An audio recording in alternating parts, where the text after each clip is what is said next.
Welcome back to Ales and Fails Miniatures. Today we are reviewing the D&D Icons of the Realms Spiderdragon. Should be pretty fun, so let's get into it.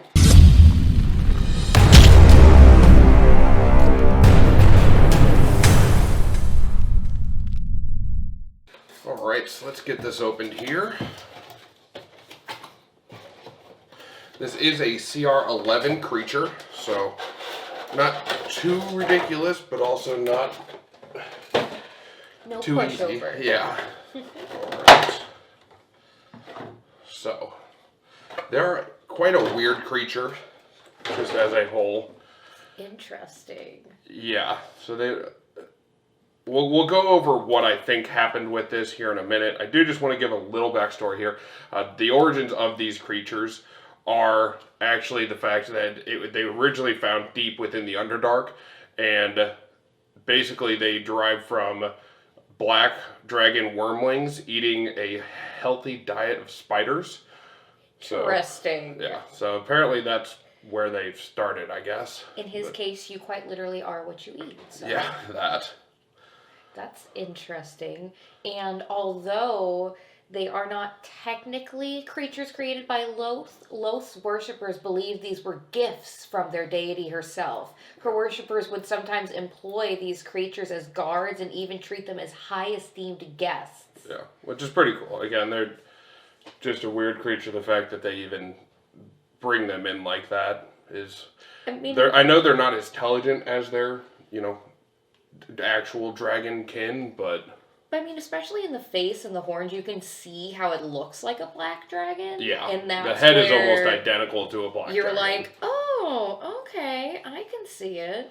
Yeah, something else that's pretty cool about them, unlike their dragon counterparts, the Spiderdragon actually is not interested at all in building layers or staying in a lair. They build very strong webs to basically just gather an abundance of food, and then once they get bored with an area, they move on.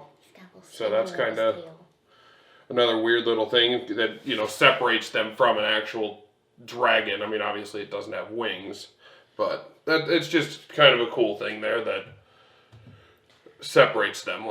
I know another really cool thing that when I found out, I was like, is that instead of having a normal cone breath, like most of its draconic counterparts, it actually has something called spiderling breath, which is a 30-foot cone that actually just spews out a bunch of itty-bitty spiders, which...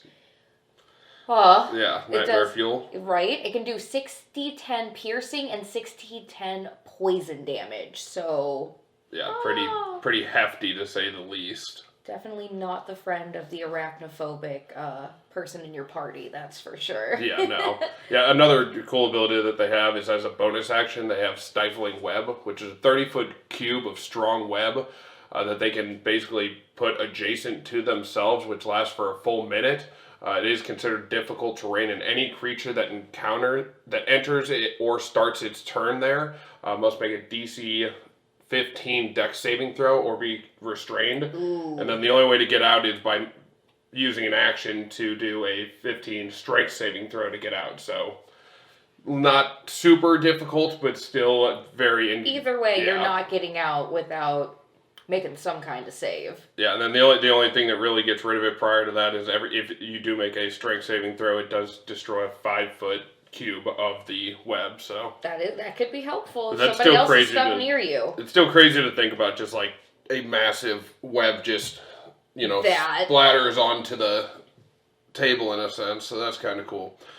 Yeah, look at his little tail. I love he's got a little hook stinger guy. Yeah, I think there was a miscommunication with the designers for this. I really do.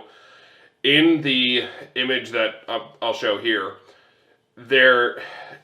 I believe it's supposed to actually snake back and be a longer torso, and I don't think they realized that when they built the miniature itself, because the torso was supposed to be much longer. That's why it goes from being so fat around here to being so skinny, is because it was actually supposed to be this fat and slowly get smaller.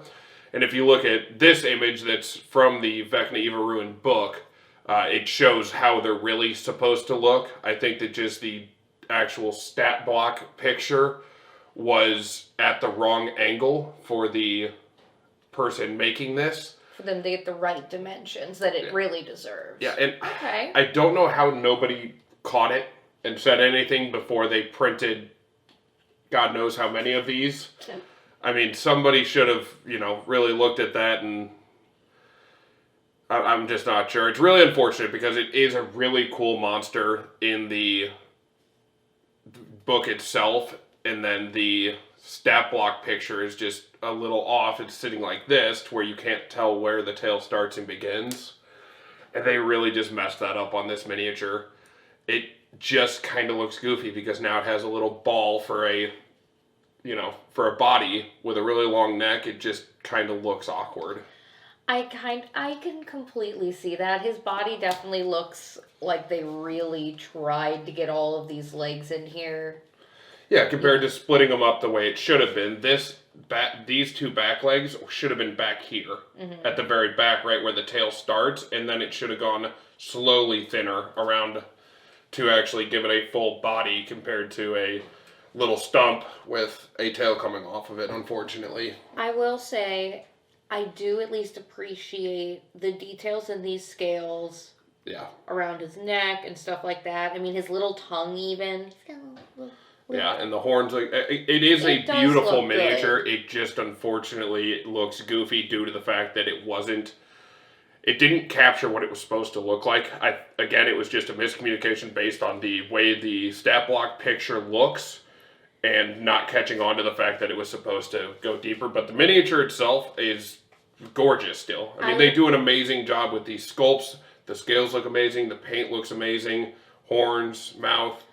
I would say my only complaint is his legs are very much one tone. Yes, yeah, there's no dry brushing or wash or anything. Especially because he does have these awesome little bumps and different details that just giving him a little, you could tell there's supposed to be something going on. Like even the spikes on his back have a little, at least like ivory almost wash. Yeah, which is really cool. But it looks amazing. Again, I still think he's really, really cool little miniature. I do again love that his head, as soon as it said they're related to black dragons, I'm like, oh wow, look at him next to the black dragon mini, and I can completely see what they're talking about. Yeah, it even has the green like flare across its head and everything, like the black dragon.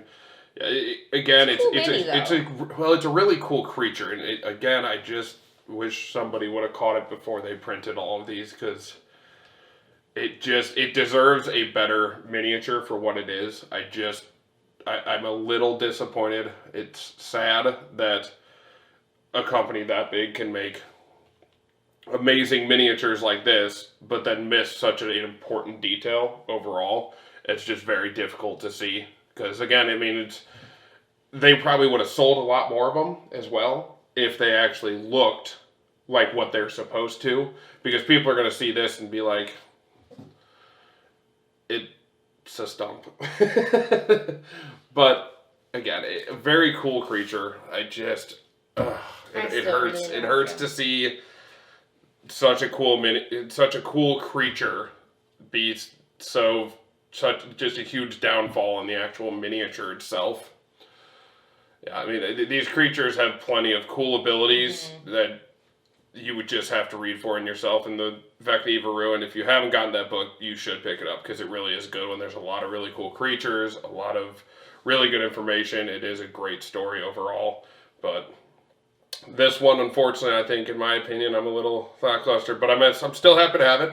Still happy to add it to the collection. It's still a very cool miniature for what it is. Still technically another dragon, which we're always happy to add to our big old dragon shelf. Yeah. Just a small oversight on how it should have been made. So, other than that, though, again, I do love it. If you did enjoy this, please do like and subscribe. We do appreciate it. It goes very far for our channel. And yeah, we'll catch you in the next one. Cheers.